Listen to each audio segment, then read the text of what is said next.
Ito, ang latest weather update.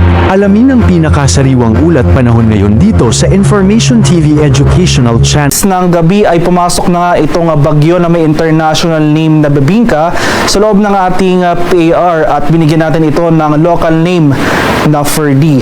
At yung latest location natin kanina alas 10 ng gabi, huling namataan yung sentro ni Bagyong Ferdy sa layong 1,285 kilometers east-northeast ng extreme northern Luzon.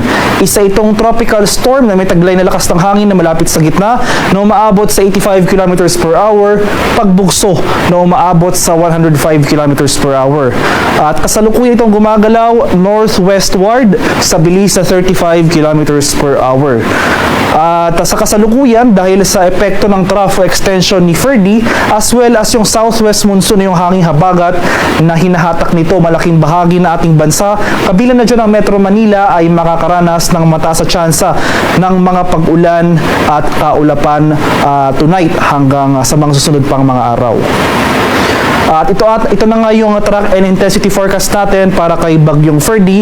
Inasahan natin na lalabas rin agad ng ating PAR itong si Ferdy, posible bukas ng madaling araw, at within the forecast period mananatiling malayo yung sentro ni Ferdy sa ating kalupaan at mapapanatili ni Ferdy yung tropical storm category nito, ngunit hindi natin tinatanggal yung posibilidad ng further weakening o yung tuluyang paghina ng nasabing bagyo. Gayunpaman, posible yung re-intensification or muling paglakas ni Ferdy into a severe tropical storm category bukas habang nasa labas na ito ng ating Philippine Area of Responsibility.